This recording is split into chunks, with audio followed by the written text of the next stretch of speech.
Hey everybody, welcome back to the channel. It's me. So here we go again. Another potential disaster for the Canadian lumber industry. The U.S. Department of Commerce has announced that they are opening an investigation into Canadian softwood lumber producers, and it looks like there's a good chance that duties could go up even more than their current 18% level. So today, we're going to talk about why they're doing this, what the potential consequences might be, and what is being done to try and stop it. Before we get started, if you're not already subscribed, please consider subscribing. It really helps out and I greatly appreciate it. Also, I post in-depth articles on my blog every week, including a weekly newsletter that recaps everything that I post. If you want to check it out, the link is in the description below. Alright, so let's get right into it. The United States Department of Commerce announced on September that they are launching a new anti-dumping and countervailing duty investigation into Canadian softwood lumber. And this is bad news because it means that the U.S. Department of Commerce is going to investigate whether or not Canadian lumber producers are selling their products at below market value in the U.S., and if Canadian producers are receiving unfair subsidies from the government that allow them to sell their products at such low prices. Now remember that in 2017, the U.S. Department of Commerce increased the duty rate to 20%, which was later rolled back down to 18%.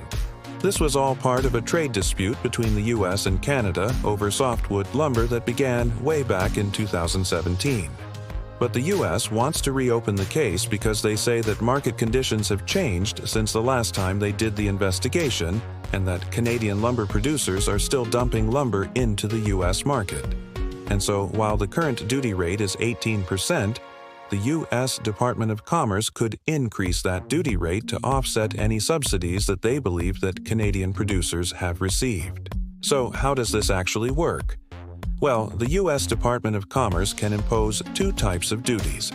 They can impose anti-dumping duties, and they can also impose countervailing duties. An anti-dumping duty is basically a penalty for selling products in the U.S. at below market value. In other words, if a company is selling a product in the U.S. for less than they would sell that same product in their home country, then the U.S. Department of Commerce may impose an anti-dumping duty. And those duties are meant to offset the difference between the price in the U.S. and the price in the company's home country. Countervailing duties are a little bit different, though. They're imposed on companies who receive some sort of subsidy from their home country's government that allows them to sell their products for less than fair market value. So, the U.S. Department of Commerce investigates both dumping and subsidies, and if they find that Canadian producers are guilty of either one of these practices, then they will impose duties to offset the unfair advantage that they have over U.S. producers. The U.S. Department of Commerce says that the duties that are currently in place are set at 18% because that's what they say is needed to offset the unfair subsidies that Canadian producers receive. So, if they were to find that Canadian producers are still receiving subsidies, then they could increase that duty rate to whatever they feel is necessary to offset those subsidies. Now, when you think of subsidies, you might think of something like the United States giving money directly to Boeing, or GM, or some other company. That is a subsidy, but it's not the only kind of subsidy that exists. Basically, anything that a government does that gives a company an unfair advantage over companies in another country is considered a subsidy. For example, if the Canadian government allows Canadian lumber companies to harvest more trees than they're allowed to under the current system, that would be considered a subsidy, because it would mean that Canadian lumber producers have a lower cost of production than producers in the U.S. But that's not the only thing that's being investigated. The U.S. Department of Commerce is also investigating whether or not Canadian producers are dumping lumber into the U.S. market. In other words, are they selling their products at below market value in the U.S. compared to their home market? Now, just because a product is sold at a lower price in one market than another doesn't necessarily mean that it's dumped.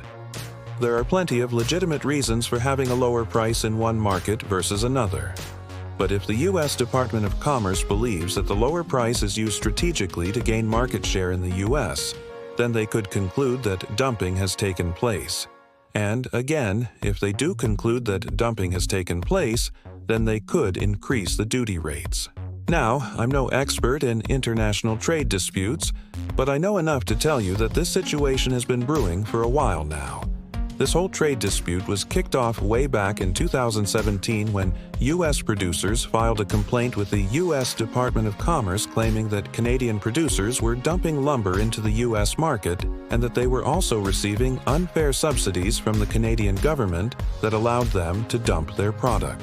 After reviewing the evidence, the U.S. Department of Commerce agreed, and they began levying duties on Canadian lumber. However, that decision was appealed by the Canadian government, and eventually the duties were rolled back down to 18. But now, the U.S. Department of Commerce says that market conditions have changed since 2017, and that the current duty rate of 18% is insufficient enough to offset any subsidies that Canadian producers might be receiving. So this is all happening again. Now, what makes this whole situation worse is that the Canadian dollar is currently trading at its lowest level against the US dollar in over 13 years. Remember that currency exchange rates play a big role in international trade. If the Canadian dollar is worth less relative to the US dollar, then it means that Canadian exports are automatically more expensive for US consumers. If the Canadian dollar was at par value with the US dollar, meaning that $1 Canadian equals $1 US, then when you converted the Canadian dollars back into US dollars, it would make Canadian lumber look like it was more expensive, because now you'd need more US dollars to buy the same amount of Canadian dollars. But unfortunately, that's not the case. The Canadian dollar is currently worth about 74 cents US, which means that Canadian exports are more expensive for U.S. buyers, and that probably means that U.S. buyers would complain even more about Canadian lumber if the duty rate were to increase. Well, before we wrap up, I wanted to mention that the Canadian government is actually doing something about this. Back in August, the Canadian government announced that they would be investing $62 million into helping softwood lumber producers defend themselves against these trade actions. Not only that, but the Canadian government is also talking with the U.S. government in an attempt to resolve this issue outside of court.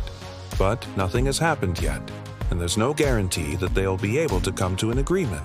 And so for the time being, the Canadian lumber industry is preparing for the worst.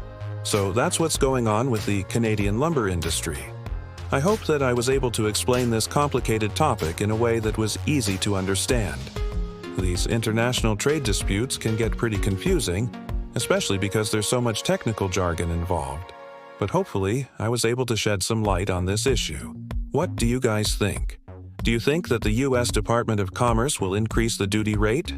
Comment your thoughts down below. Also, if you enjoyed this video, please hit the like button. It really helps out and I greatly appreciate it. And consider subscribing because I post new videos every single week. So thanks for watching, have a great day, and I will see you in the next video. Bye.